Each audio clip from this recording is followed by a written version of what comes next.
Sydney Sweeney is on all fours in a dog costume made of nothing but her own lingerie brand, barking for the camera on HBO. And the piece she's wearing? That exact Date Night Satin Corset in Bittersweet from SYRN, the one she designed herself and sells for $269.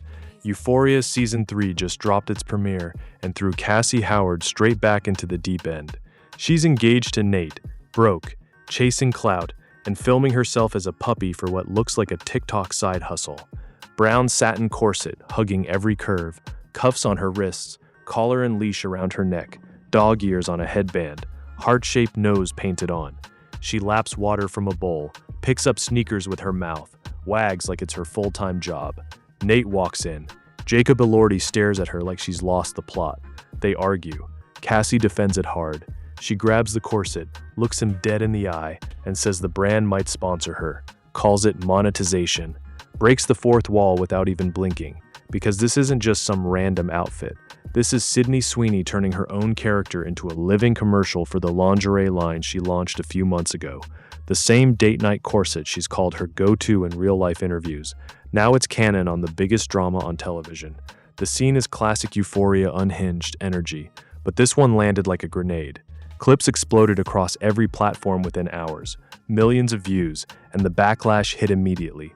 People called it degrading, said Cassie had already been through enough in previous seasons, and now she's reduced to puppy play and a $200 corset for content. Others pointed at the baby scene in the same episode and asked how much further the show plans to push it. The irony burned bright. The actress who built her brand on playing the hot mess is now playing the hot mess while selling her own underwear straight into the plot. Social media did its thing and made everything 10 times louder.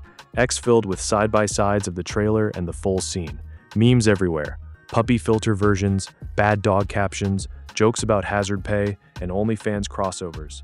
A chunk of fans defended it as smart product placement, calling it meta because the show is finally admitting what we all know. Influencers turn their entire lives into brand deals, even their fictional breakdowns. But the loudest noise came from the outrage crowd. The same viewers who tune in every season acting shocked when the chaos stays chaotic. Here's the uncomfortable truth nobody wants to admit. This moment pulls the curtain back on how the entire machine actually works. Sydney isn't just acting anymore. She's building an empire, and Euphoria handed her the perfect stage to move product. The show gets its viral clip that keeps people talking.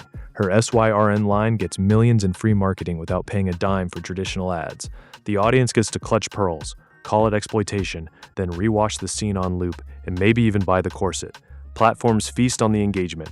Outrage equals algorithm love, and in the center of it all sits a young star on her knees in her own design, turning personal ambition into on-screen fiction that feels way too close to reality. Euphoria didn't invent this cycle, it just stopped pretending to be above it. The dog scene and the bittersweet corset wasn't the real meltdown, it was the mirror. And right now, the internet is still barking into it, proving the point louder than any script ever could.